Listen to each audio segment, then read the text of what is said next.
تو بہت افسوس کی بات ہوتی ہے کہ جہالت کی انتہا ہے کہ اگر آپ نے کوئی اس طرح کا ایسا گناہ کر دیا ہے، اللہ معاف کرے، جس کی اتنی سخت سزا ہے، آپ کو پتہ ہے نا، تو اگر ہم اسلامی رولز کو دیکھیں تو ویسے تو کوئی بھی سزا نہیں ہے ویسے تو جو مرضی کرتے پھرو. تو بہرحال جی، وہ انسان جس کو پتہ ہے کہ میرا کوئی کچھ نہیں بگاڑ سکتا، کیونکہ اللہ تعالیٰ نے اس کی رسی کو دراز کیا ہوا ہے. ٹھیک ہے، اس دنیا میں بہت برے لوگ آئے، فرعون جیسے اور یزید جیسے، اور پتہ نہیں کون کون سے، لیکن کہاں گئے؟ آج کدھر ہیں؟ کسی کا نام و نشان ہے؟ اگر ہے تو وہ عبرت کے طور پہ اللہ تعالیٰ نے ان کے نشانات بھی رکھے ہیں، جیسے فرعون کا جو وہ ہے باڈی پڑی ہوئی ہے. ٹھیک ہے، تو اس کی باڈی کو بھی کیوں اللہ تعالیٰ نے رکھا جو خراب نہیں ہوئی، مطلب پڑی ہے عبرت کے لیے. لیکن ہم لوگ عبرت حاصل نہیں کرتے. ڈیلی نہ جانے کتنے ہی لوگ قبروں کی مٹی تلے دفن ہو جاتے ہیں، اور ہمیں یہ پیغام دے کے جاتے ہیں کہ پیچھے پیچھے آپ بھی آنے والے ہو، اس دنیا میں کسی نے نہیں رہنا. لیکن ہم ایسے غافل ہیں کہ غفلت کی نیند سے ہمیں کوئی جگا نہیں سکتا. تو بڑا ہی مجھے افسوس ہوا، مجھے اتنے دنوں سے کامنٹس آ رہے تھے کہ سسٹر بات کریں، رجب نے قبول کر لیا، اس کا زارا ملک کوئی زارا نامی لڑکی ہے، اس کے ساتھ شادی سے پہلے سے افیئر تھا، شادی کے بعد بھی افیئر رہا وغیرہ وغیرہ، اور اس کی وجہ سے اس پہ قاتلانہ حملہ ہوا. پھر یہ سامنے آ کے سامنے آ کے اس کو دعائیں دے رہا ہے بھائی بن کے. مجھے تو اس پہ ہنسی آئی ہے. پہلے محبوبہ تھی، پھر بہنیں بنا لی، کیونکہ دعائیں تو ایسے ہی دے رہا تھا نا جیسے بھائی بہنوں کو دیتے ہیں کہ بھائی. پہلے تو نظر اس پہ رکھ کے بیٹھا تھا، گندی نظر، اور جب وہ کسی اور کی ہو گئی تو اس کو دعائیں دینے لگا. میرا بڑا اچھا ٹائم اس کے ساتھ گزرا ہے، بڑی اچھی چیز ہے، بڑی اچھی بلی اعلیٰ، بڑی کمال ہے، کمال ایک نمبر کی ہے. اللہ معاف کرے. تو عورت بھی آج کل خود اپنی تذلیل کروا رہی ہے، خود ہی اپنے آپ کو مطلب کہ اس نے 2 ٹکے کا بنا کے رکھ دیا ہے. تو جناب علی پھر وہ جی حملہ نہ کروائیں جی، میری تو اس سے کچھ بھی نہیں، وہ تعلق تھا ختم ہو گیا، تو یہ تو وہ تھے، تو خوش رہے تو آباد رہے، تو جس نے بھی دلہن بنا لی تو بس عیش کرو موج کرو. کتنی کوئی، میں کہتی ہوں یہ انسان اتنا بے باک ہو چکا ہے نا، اتنا بے باک ہو چکا ہے کہ بس پھر وہی بات ہے نا کہ شیطان بھی تو ہے نا ہے، اس نے بھی تو اپنا کام کرنا ہے نا. تو نیک لوگ ہوتے ہیں جو گمراہ نہیں ہوتے، اور ظاہری بات ہے جو گمراہ ہو جاتے ہیں، جو اللہ کے بتائے ہوئے راستے سے ہٹ جاتے ہیں، وہ بالکل شیطان کے ہی پیروکار ہوتے ہیں. تو کرم نوازیاں اس پہ ہو رہی ہیں، اور پیسے کو وہ سمجھتا ہے کہ یہ پیسے کے بل بوتے پہ میں کچھ بھی کر سکتا ہوں، اور یہ پیسہ میرے پہ اللہ کی رحمت ہے.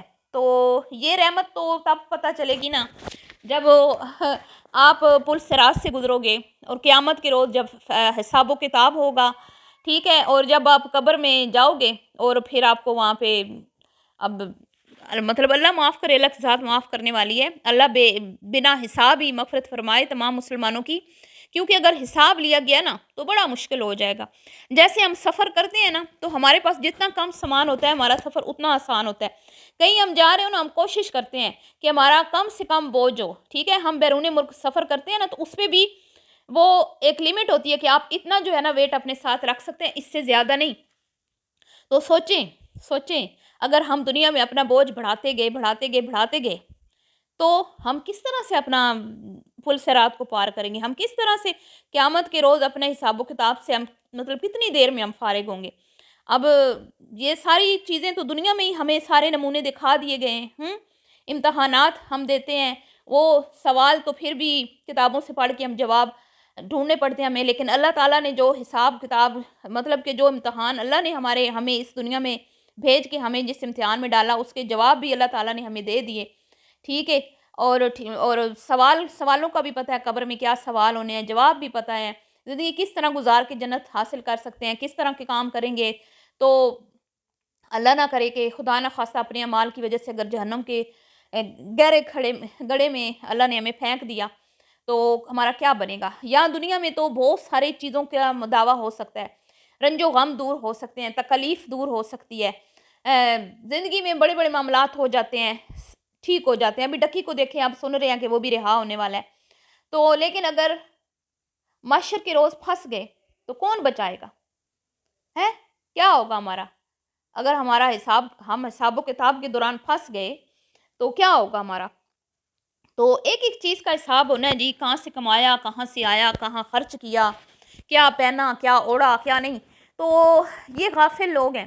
میں اس پہ اس لیے نہیں بات کرتی, میں اس کو اس قابل نہیں سمجھتی, میں نے اس پہ بات کرنا کیوں چھوڑی ہے, کیونکہ یہ بندہ پھر مجھوں کو تاؤ دیتا ہے, خوش ہوتا ہے کہ مجھ پہ ڈسکشن ہو رہی ہے, میرا ذکر ہو رہا ہے, میرے پہ باتیں ہو رہی ہیں, تو یہ اپنے آپ کو کوئی خاص چیز سمجھتا ہے. تو ہمارے لیے, میرے نظر میں تو یہ خاص نہیں ہے نا, میرے نظر میں تو یہ پرلے درجے کا, تھرڈ درجے کا ایک بگڑا ہوا ماں کا بیٹا ہے, جس کی دولت نے اس کا دماغ جو ہے وہ خراب کر رکھا ہے.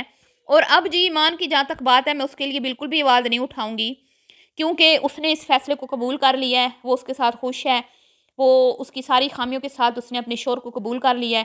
تو ہم کون ہوتے ہیں کہ بار بار اس کے حق میں کوئی آواز اٹھائیں, کیونکہ بھائی وہ اپنی زندگی کی مالک ہے, اپنی زندگی کا فیصلہ وہ خود کر سکتی ہے, میچور ہے, سمجھدار ہے, پڑھی لکھی ہے.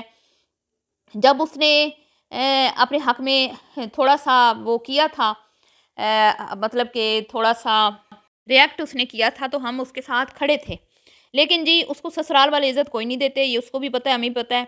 رجب کی ماں جو ہے وہ صرف اپنی بیٹی کو عزت دیتی ہے. اس نے کہہ دیا کہ میری بیٹی جو ہے, اس سے میں قابل تک جو ہوں خوش ہوں, اور میری بیٹی میرے پتر کے برے وقت میں اس کے ساتھ کھڑی رہی. کہیں پہ بھی اس نے بہو کا نام نہیں لیا, اور بہو کا نام نہ لے تو بہو کو کوئی فرق ہی نہیں پڑتا. تو ہم کون ہوتے ہیں بہو کے حق میں ہم لوگ یہاں پہ چیختے رہیں؟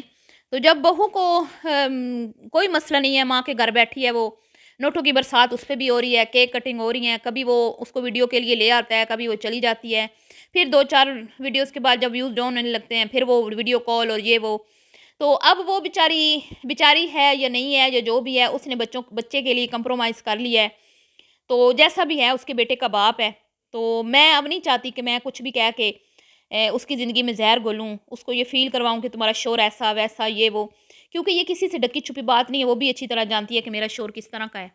ٹھیک ہے, اب کچھ ننی کاکی تو ہے نہیں کہ ہم بتائیں گے تو اس کو پتہ چلے گا. جب ہر ایک بات اس نے سوشل میڈیا پہ ایکسیپٹ کر لی تو اب باقی کیا رہ جاتا ہے. تو اس کے رجب بٹ کے سسرال والوں نے بھی اس کو ایکسیپٹ کر لیا ہے, کیونکہ وہ بن باپ کے بچے تھے, باپ کے سائز سے محروم رہے, باپ کی شفقت سے محروم رہے, دونوں بہن بھائی. تو اب وہ نہیں چاہتے کہ آگے ان کا جو بھانجا ہے اس کا اون کا, یا اس کا بیٹا ایمان کا, یا اس کی ماں کا نواسا, وہ اپنے باپ کے شفقت سے محروم رہے. اب وہ جیسا بھی ہے, گندا ہے, مندہ ہے, جو بھی ہے, اس کے بیٹے کا باپ ہے نا, تو اس لیے وہ اس نے ایکسیپٹ کر لیا کہ بس یہی ہے اب. ٹھیک ہے جی, اور اس نے ویسے بھی پسند کی شادی کی, اب پیچھے اس کے لیے میرے خیال میں واپسی کا کوئی راستہ نہیں ہے. تو باقی سسرال میں اس کی کوئی قدر و قیمت نہیں ہے. وہ چاہے الٹی بھی لٹک جائے نا تو اس کو کوئی بھی کریڈٹ نہیں دے گا. حالانکہ جتنا کمپرومائز اس نے کیا ہے نا, جتنا صبر اس نے کیا ہے, میں کہتی ہوں کوئی اور عورت ہوتی نا تو کب کی اس کو ٹھوکر مار کے ٹھڈا مار کے تو یہ جا وہ جا ہو جاتی. لیکن وہ شریف ماں باپ کی بیٹی ہے تو بیٹھی ہوئی ہے. اب اس نے اپنے صبر کا پھل اس کو ملے گا, اور یہ جو فسادی عورتیں ہیں ان کو اپنے اعمال کا پھل ملے گا. ٹھیک ہے جی, تو یہاں پہ کوئی ادھار نہیں رکھا جاتا. اللہ رب العزت کی ذات جو ہے نا وہ انصاف کرنے والی ہے, تو انصاف تو ہوگا. جس نے جس کے ساتھ غلط کیا, ناانصافیاں کی, سب پکڑ میں آئیں گے. چلیے جی, ملتی ہوں نیکسٹ ویڈیو میں. دعاؤں میں یاد رکھیے, کبھی کے لیے اتنا ہی. اللہ حافظ.